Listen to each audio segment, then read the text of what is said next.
రాజధాని అమరావతిలో రెండో విడత ల్యాండ్ పూలింగ్ స్టార్ట్ అయింది. అమరావతి మండలంలోని 4 గ్రామాల్లో మొదట ల్యాండ్ పూలింగ్ చేస్తున్నారు. ఎండ్రాయి గ్రామస్తులు రైతులతో మంత్రి నారాయణ, ఎమ్మెల్యే భాష్యం ప్రవీణ్ అధికారులు సమావేశమయ్యారు. రైతులకు ల్యాండ్ పూలింగ్ పై అవగాహన కల్పించి ల్యాండ్ పూలింగ్ ఎందుకు చేపట్టాల్సి వచ్చిందో వివరిస్తూ ఉన్నారు ప్రజాప్రతినిధులు. ఇదే క్రమంలో రైతుల సమస్యలను సైతం అడిగి తెలుసుకుంటున్నారు మంత్రి నారాయణ. ఇప్పటికే గ్రామ సభ పూర్తి కాగా ఇవాళ ల్యాండ్ పూలింగ్ పై చర్చిస్తున్నారు.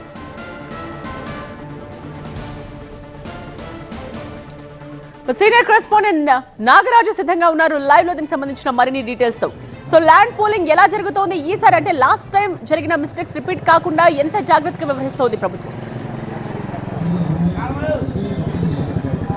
అంటే ప్రభుత్వ ఉద్దేశం కూడా ప్రధానంగా అదే ఉంది. గత ఏదైతే మొదటి విడత ల్యాండ్ పూలింగ్లో ఎదురైన సమస్యల్ని వాటన్నిటి కూడా పరిష్కరిస్తూ కూడా ఈ రెండో విడత ల్యాండ్ పూలింగ్ అనేది ఒక పకడ్బందీగా పారదర్శకంగా చేయాలని చెప్పేసి మంత్రి నారాయణ ఇప్పటికే చెప్పడం జరిగింది. నిన్న కలెక్టరేట్లో, గుంటూరు కలెక్టరేట్లో కూడా ఇద్దరు ఎమ్మెల్యేలు, అదేవిధంగా రెండు జిల్లాలు, అంటే ప్రస్తుతం ల్యాండ్ పూలింగ్ జరుగుతున్న ఈ గ్రామం ఎండ్రాయి గ్రామం, అమరావతి మండలం ఎండ్రాయి గ్రామం, ఇది పల్నాడు జిల్లా పరిధిలోకి వస్తుంది. కాబట్టి పల్నాడు జిల్లా పరిధిలోకి వచ్చే 4 గ్రామాలు ఉన్నాయి. అదేవిధంగా గుంటూరు జిల్లా పరిధిలోకి వచ్చే మరో 4 గ్రామాలు ఉన్నాయి. మొత్తం మీద కలిపి 7 గ్రామాల్లో ఇప్పటికే ల్యాండ్ పూలింగ్ రెండో విడత చేయాలని కూడా నిర్ణయించారు. ఈ నేపథ్యంలోనే పల్నాడు జిల్లా పరిధిలోకి వచ్చే ఇక్కడ సంబంధించి ఈ గెండ్రాయి గ్రామంలో గ్రామ సభ అయితే జరుగుతుంది. ఇప్పటికే రైతులంతా కూడా అంటే గ్రామ సభ అంటే అధికారికంగా నిర్వహించాల్సిన గ్రామ సభ ఎప్పుడో నిర్వహించారు. ఆ గ్రామ సభలో కూడా పూర్తి స్థాయిలో రైతులంతా కూడా భూములు ఇచ్చేందుకు సిద్ధమయ్యారు. అయితే ఈ రోజు ప్రధానంగా రైతుల్లో ఒక అవగాహన, ముఖ్యంగా మంత్రి వచ్చి ఇక్కడ కూర్చొని రైతుల సమస్యలు తెలుసుకొని ఇప్పటికే కొన్ని సందేహాలను కూడా రైతులు గతంలో గ్రామ సభలు జరిగేటప్పుడు అధికారులు ముందుంచడం జరిగింది.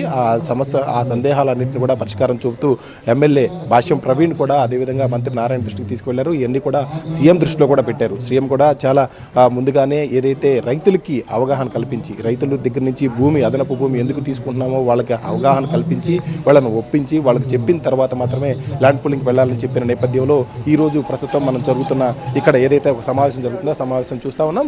మంత్రి నారాయణ కూడా చాలా స్పష్టంగా చెప్పడం జరిగింది. భాష్యం ప్రవీణ్ కూడా ఇప్పటికే రైతుల యొక్క సందేహాలు ఏవైతే ఉన్నాయో, గతంలో కనుక కౌలు ఎంత ఇస్తారు, అదేవిధంగా ఏది రిటర్నబుల్ ఫ్లాట్స్ ఎన్ని గజాలు ఇస్తారు అనే వీటిని కూడా ఇంకా ఏమైనా పెంచి ఇవ్వగలుగుతారా అని కూడా కొంతమంది రైతులు అడగడం జరిగింది. ఈ అంశాలన్నింటినీ కూడా సీఎం దృష్టికి తీసుకువెళ్లారు. సీఎం నిర్ణయమై ఫైనల్. అయితే గతంలో 29 గ్రామాల్లో ఏ విధంగా అయితే రిటర్నబుల్ ఫ్లాట్స్ ఇచ్చారో అదేవిధంగా ఇప్పుడు రెండో విడత ఏదైతే ల్యాండ్ పూలింగ్ చేయనున్నారో వాళ్ళకు కూడా ఇస్తామని చెప్పి సీఎం చెప్పిన నేపథ్యంలో ఆ విషయాన్ని కూడా రైతులకు కమ్యూనికేట్ చేస్తున్నారు. అయితే గతంలో కనుక ఏదైతే అసైన్డ్ ల్యాండ్స్ కావచ్చు, లేదా ప్రభుత్వ భూములు కావచ్చు, లేదా ఇంకా కొన్ని సమస్యలు ఉన్న రైతులకు పట్టా భూములకు సంబంధించిన సమస్యలు ఉన్న వాటి నుంచి కూడా ఒక పకడ్బందీగా ఎటువంటి వివాదం లేకుండా పరిష్కారం చూపించాలని చెప్పేసి రైతులు కోరిన నేపథ్యంలో ప్రస్తుతం అయితే మాత్రం ముఖ్యంగా ఎందుకు ల్యాండ్ పూలింగ్ అదనంగా చేపట్టారో వివరించి వాళ్ళ సమస్యలను కూడా తెలుసుకుంటున్నారు. మరికొద్దిసేపట్లో ఇప్పటికే నారాయణ మాట్లాడడం జరిగింది. మరికొద్దిసేపట్లోనే రైతులు కూడా తమ సమస్యలను వివరించే అవకాశం ఇక్కడ కనిపిస్తూ ఉంది.